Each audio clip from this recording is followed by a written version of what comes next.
नमस्कार, मेरा नाम है डॉक्टर पुरु धवन और आज इस वीडियो में हम बात करने वाले हैं नींद के बारे में कि नींद का हमारी किडनी फेलियर से क्या रिलेशनशिप है। आपके माइंड में भी क्वेश्चन आ रहा होगा कि नींद का और किडनी फेलियर का क्या रिलेशनशिप हो सकता है। मैं आपको वही समझाने की कोशिश करूंगा इस वीडियो के अंदर। तो पहले शुरुआत करते हैं एक छोटे से क्वेश्चन के साथ। वो क्वेश्चन मेरे लिए नहीं है, वो आप सभी के लिए है। आपने एक ह्यूमन को, एक इंसान को 100 साल तक जीते हुए देखा होगा। क्या आपने किसी लोहे की गाड़ी को या फिर आपने किसी बिल्डिंग को जो लोहे की बनी है, सीमेंट की बनी है, ईंटों की बनी है, 100 साल ढंग से चलते हुए देखा है? नहीं देखा होगा। इसके पीछे कारण है कि ह्यूमन बॉडी में एक मैकेनिज्म होता है जिसमें हम रोज अपने आप को रिपेयर करते हैं और ये होता है एनाबॉलिक प्रोसेस की हेल्प से। जब हम छोटे से हम बड़े हो रहे होते हैं तो हमारी बॉडी में एनाबॉलिक एक्टिविटीज़ ज़्यादा हो रही होती हैं। इसी वजह से हमारी बॉडी ग्रो करती है टीनेज तक। टीनेज के जाने के बाद 30 तक 40 तक हमारी बॉडी एक स्टेबल में चलती है जहाँ पे एनाबॉलिक एक्टिविटी और catabolic activity almost same level की हो रही होती है, तो हमारी बॉडी बहुत स्टेबल रहती है। पर जैसे ही हम 40s को क्रॉस करना शुरू करते हैं हमारी बॉडी में कैटाबॉलिक यानी बॉडी की टूटन फूटन की, बुढ़ापे होने की जो प्रोसेस है वो फास्ट होना शुरू हो जाता है। और जैसे जैसे हमारी उम्र बढ़ती है कैटाबॉलिक एक्टिविटी ज़्यादा होती है और एनाबॉलिक बॉडी को बनाने वाली एक्टिविटीज़ कम होती है और हमारे शरीर के अंदर एजिंग होनी शुरू होती है। मगर ये उम्र के साथ है, मगर ये दिन के अंदर भी होता है।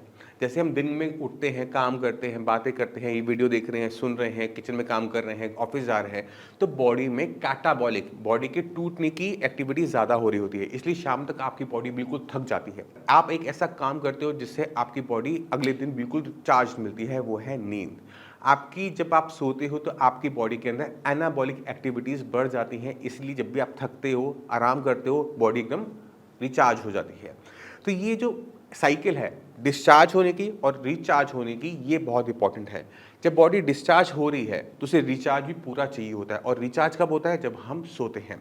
सोते समय हमारी बॉडी में एनाबॉलिक एक्टिविटीज़ बढ़ जाती हैं और यही हमको लंबा जीने की काबिलियत भी देती है। अगर हमारी बॉडी में एनाबॉलिक एक्टिविटीज़ ना हो तो हम इतना लंबा सर्वाइव नहीं कर सकते। और अगर आप पूरे के पूरे एनिमल किंगडम में जाके देखोगे, जो भी एनिमल बहुत लंबा जीता है, आपने ध्यान देखा होगा कि उसकी जो स्लीप है, उसकी जो मूवमेंट्स है वो कम होती हैं। स्लीप ज़्यादा होती है, मूवमेंट्स कम होती हैं। तो आपने अपनी बॉडी के अंदर नींद की कंसेप्ट को समझा। अब इस कंसेप्ट को अब किडनी के साथ समझने की कोशिश करो। मान लो कि अगर आप नींद कम लेते हो या नींद कम आती है, सो नहीं पाते हो, रोज़ 2-3 घंटे सो पाते हो या फिर रात को आपको 2 या 3 बार यूरिन के लिए उठना पड़ता है, तो दिक्कत क्या होती है कि बॉडी में एक चीज़ तैयार होती है जिसे हम कहते हैं स्ट्रेस। आपकी बॉडी हमेशा आपको थकी हुई महसूस होगी, भारी महसूस होगी, कुछ काम करने का मन नहीं करेगा। और इसके साथ एक और चीज़ डेवलप होती है, वो है हाई ब्लड प्रेशर। अब सिर्फ हाई ब्लड प्रेशर बन रहा होता तो अलग बात थी, बट स्ट्रेस से एक और चीज़ भी पैदा हो सकती है, वो है डायबिटीज़। तो अगर हम देखें तो बीपी और शुगर ऐसे दो बड़े कारण हैं जिसकी वजह से 80% लोगों की किडनी खराब होती है। तो अगर आपकी नींद प्रॉपर नहीं है तो हम क्या देखते हैं कि बॉडी में स्ट्रेस डेवलप हो रहा है और स्ट्रेस की वजह से जो बीमारियां पैदा हो सकती हैं वो पैदा हो रही हैं और वो लॉन्ग टर्म के अंदर किडनी को नुकसान पहुंचाती हैं। अगर किसी भी टाइम में अगर आप 2 रातें नहीं सोए, कोई दिक्कत नहीं होगी। आप तीसरे दिन सोओगे, सब कुछ बराबर हो जाएगा, सब कुछ ठीक हो जाएगा। बट अगर यही हैबिट में बना रहता है, कंटिन्यूसली बना रहता है, रोज़ रात को आपको उठना पड़ता है या नींद नहीं आती है, आपकी मेंटेलिटी डिस्टर्ब रहती है, स्ट्रेस लेवल बहुत ज़्यादा है, बीपी बन रहा है, शुगर बन रहा है, खाना आप खा नहीं रहे हो, कुछ अच्छा लग नहीं रहा, तो उसका इम्पैक्ट सिर्फ किडनी पे नहीं पड़ता, पूरी बॉडी पे पड़ता है। और किडनी पर भी पड़ सकता है डिपेंडिंग अपॉन कि कौन सा ऑर्गन आपका वीक है। अगर ब्रेन आपका वीक है तो ब्रेन की आपको दिक्कत होगी, किडनी वीक है तो किडनी की दिक्कत होगी, लीवर खराब है, लीवर वीक है तो लीवर की दिक्कत होगी, डिपेंडिंग अपॉन कि कौन सा ऑर्गन आपकी बॉडी में सबसे कमजोर है, सबसे पहले टूटना शुरू करता है।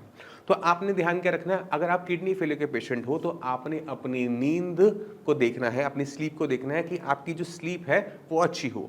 कम से कम 8 घंटे की नींद ज़रूर हो और वो उसमें कोई इंटरप्शन ना हो। या ना हो कि आपको रात को उठना पड़ता है क्योंकि आपको प्रोस्टेट की दिक्कत है, आपसे यूरिन होल्ड नहीं होता, या फिर आप कोई ऐसी मेडिसिन लेते हो सोने से पहले जिससे आपको बहुत ज़्यादा यूरिन आता है और पूरी रात भर आप उठते रहते हो।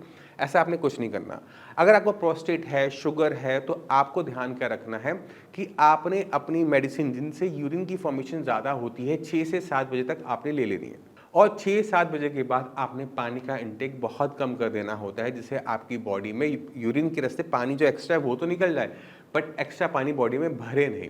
इससे क्या होगा कि जब आप सोने का टाइम आएगा, 10 बजने के आसपास का टाइम आएगा, तो आपकी बॉडी में एक्स्ट्रा पानी नहीं होगा, यूरिन फॉर्मेशन बहुत ज़्यादा नहीं होगी और रात को जो आपकी नींद टूटती है यूरिन करने के लिए, वो कम टूटना शुरू होगी।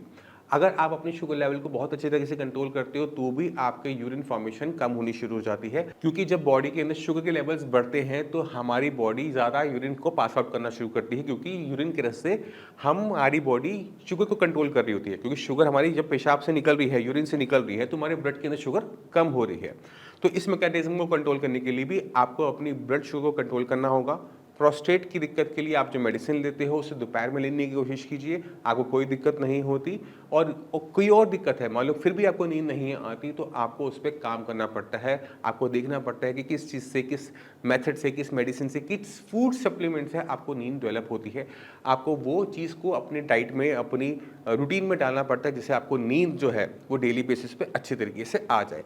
अगर आप इतना कर लेते हो तो आपकी बॉडी में एनाबॉलिक एक्टिविटीज़ बढ़नी शुरू हो जाएगी, बॉडी की रिपेयर शुरू हो जाएगी। और किडनी को क्या चाहिए? जो खराब हो रही है उसे रिपेयर ही तो चाहिए, उसे एनाबॉलिक एक्टिविटी ही तो चाहिए कि आपकी बॉडी में एनाबॉलिक एक्टिविटी ज़्यादा हो। इसी वजह से हॉस्पिटल के अंदर विजिटिंग आवर्स बहुत छोटे होते हैं, आधा घंटा सुबह, आधा घंटा शाम। बाकी टाइम पेशेंट को हम अकेले रहने देते हैं, पेशेंट अपना आराम से रेस्ट करता है, सोता है, मैक्सिमम टाइम खाता है और सोता है, क्योंकि इससे हमारी बॉडी में रिपेयर वर्क फास्ट हो जाता है।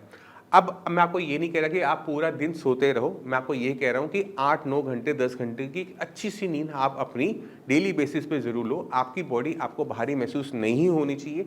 अगर बॉडी आपको भारी महसूस हो रही है, आपकी बॉडी में आपको दर्द महसूस हो रहा है, तो आप कुछ ना कुछ गलत कर रहे हो। आपको अपनी नींद को ठीक करना पड़ेगा, अपनी बॉडी के अंदर एनाबॉलिक एक्टिविटीज़ को बढ़ाना पड़ेगा, और तब हमारी बॉडी में एक ऐसा एनवायरनमेंट तैयार होता है जहाँ पर हमारी बॉडी रिवाइव कर पाती है। अब बॉडी की रिवाइव करने का मतलब है कि किडनी का भी रिवाइव करना, और वही तो हमें चाहिए होता है। तो मैं उम्मीद करता हूँ इस वीडियो से नींद के बारे में, स्ट्रेस के बारे में आप समझ गए होंगे कि किस तरह से प्रॉपर स्लीप ना लेने से बॉडी में स्ट्रेस डेवलप होता है, उससे बीमारियां होती हैं और उससे हमारी बॉडी में कैटाबॉलिक एक्टिविटीज़ बढ़ जाती है, और जबकि हमें चाहिए एनाबॉलिक एक्टिविटीज़। तो फिर भी आपके माइंड में कोई भी डाउट है, कुछ भी पूछना चाहते हो, डॉक्टर्स अवेलेबल है, मैं भी अवेलेबल हूँ, मुझसे भी आके आप मिल सकते हैं। और इसी के साथ आप सबसे चलने की आज्ञा चाहूँगा। मिलते हैं अगली वीडियो में, तब तक के लिए नमस्कार।